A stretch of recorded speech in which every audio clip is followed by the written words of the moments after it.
In the center of Europe, a country would be built where borders rarely stayed still. Its greatest strength would be the ability to organize, to plan, to endure. Its greatest danger would be the same. When discipline becomes destiny, the line between order and obsession can vanish.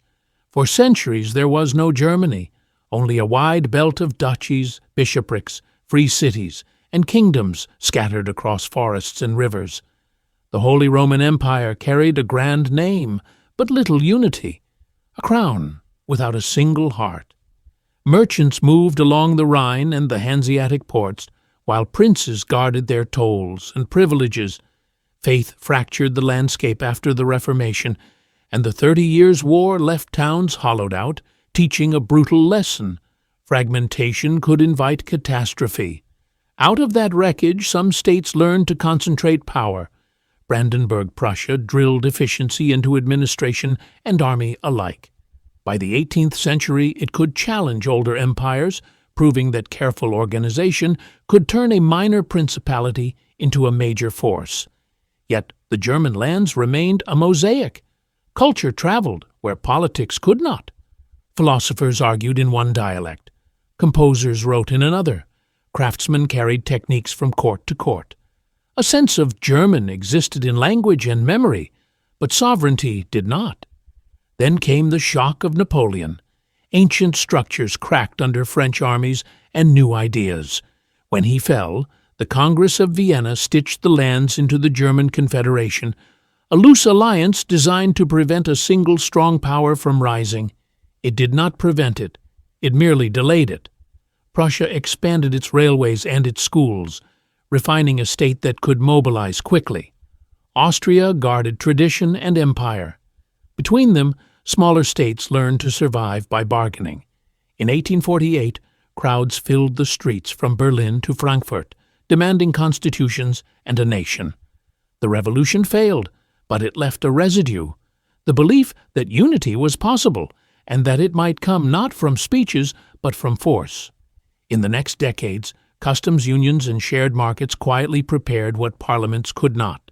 Then Otto von Bismarck turned that residue into policy. He did not promise a moral mission. He promised results. Through wars against Denmark, Austria, and France, he forged a new empire in 1871, proclaimed in the mirrored halls of Versailles. The German Empire arrived as a modern machine with old anxieties inside it. Steel and coal reshaped the Ruhr. Laboratories and universities became engines of prestige.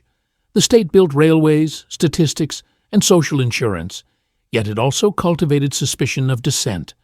The Constitution balanced on competing authorities, and the new nation carried inherited fears.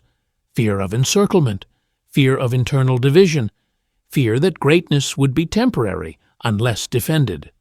National pride and national insecurity coexisted like twin pillars. In 1914, those pressures burst. A continent slid into war, and Germany, confident in its schedules and strategies, found itself trapped by them. The conflict demanded total effort. Hunger spread under blockade. Trust drained away as casualties rose.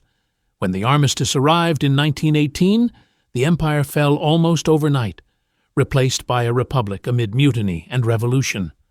Weimar began as an experiment in freedom and as an argument over blame. It carried the promise of democracy and the burden of defeat. Reparations, political violence, and the memory of hunger made every election feel like a referendum on survival. The fragility became visible in 1923, when money dissolved into paper and savings vanished in days. Stability returned, but it returned as a pause, not a cure. Weimar's years of art, film, and bold thought shone brightly, yet the ground beneath them remained unstable. When the global economy collapsed in 1929, that pause ended. Extremes prospered in the language of certainty. Paramilitaries marched, and parliamentary coalitions fractured.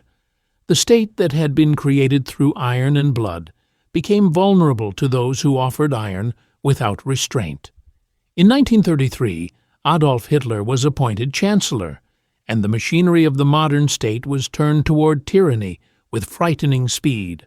Laws became weapons. Institutions became instruments. Loyalty was demanded, and suspicion was rewarded. In the name of national rebirth, Germany pursued conquest and annihilation. The Second World War ended not only in defeat, but in moral ruin. Cities lay in ash. Millions were dead. The evidence of genocide remained, undeniable and permanent, as a wound that could not be explained away by necessity or patriotism. By 1945, Germany was no longer a sovereign nation. It was occupied, divided, and watched. Refugees crossed shattered landscapes. Courts confronted crimes that had been committed in the name of the state. Many expected the German story to end as a cautionary footnote, a civilization that had burned its own foundations. Instead, a different struggle began: how to rebuild a state without rebuilding the path that had led to catastrophe. In the West, a new republic formed in 1949, anchored by the Basic Law, designed to limit power, protect rights, and prevent democracy from collapsing from within. Federalism returned, dispersing authority across regions. In the East, the German Democratic Republic rose under Soviet influence, promising equality while building a system of surveillance. Two Germanys faced each other across a line of wire and concrete, each claiming to represent the true future. Berlin became the division made physical, a city where streets ended abruptly at walls and families counted kilometers like years. The near failure was quieter now, measured in legitimacy and patience rather than armies. The West rebuilt through hard work and foreign aid, turning ruin into an economic miracle, yet living with the burden of memory and the unease of Cold War front lines. The East tried to engineer a new society, yet could not extinguish the desire to travel, to speak freely, to choose. An uprising in 1953 was crushed. The wall, built in 1961, was an admission that a state could not keep its people without force. Identity itself became contested ground, shaped by propaganda on one side and silence on the other. Over time, both halves adapted. In the West, democracy became habit, not merely aspiration, and a new generation demanded answers about the older one's silence. In the East, control hardened, but so did quiet resistance, carried in churches, in private conversations, in jokes that could not be written down. When détente and dialogue softened the edges of the Cold War, the border remained, but it no longer felt eternal. In the late 1980s, the Soviet grip loosened across Eastern Europe. In Leipzig and other cities, citizens marched with candles, demanding reforms and refusing violence. The turning point came in November 1989, when confusion at a press conference and pressure in the streets opened the Berlin Wall. People crossed, not as conquerors, but as relatives rediscovering one another in disbelief. Concrete that had defined a generation was suddenly climbed like a stage. Reunification in 1990 was a triumph and a test. It required legal precision, economic sacrifice, and the patience to accept that unity would not erase difference. Factories closed, careers were rewritten, and old assumptions collided with new realities. Yet the country chose to bind itself to democratic institutions, to European cooperation, and to a culture of remembrance. Monuments, trials, and school books carried the darker chapters forward, not as spectacle but as obligation. After 1990, the work continued in quieter forms. Courts, regional governments, and a powerful constitutional tradition guarded the center from sudden swings. A social market economy aimed to combine competition with protection, shaped by the memory of chaos and extremism. Reconciliation became a policy as well as a sentiment.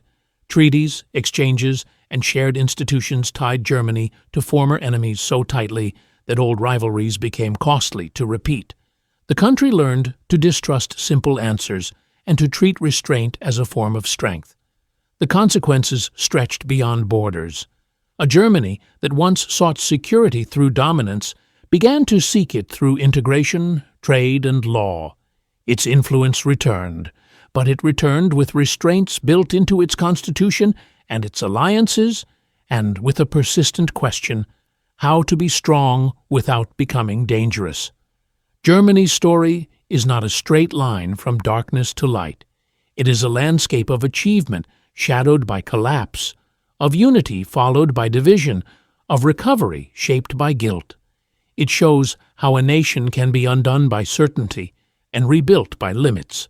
In the end, the most defining German decision was not the forging of an empire, nor the opening of a wall. It was the choice to treat memory as a foundation and to build a future that never forgets how easily a disciplined nation can lose its way.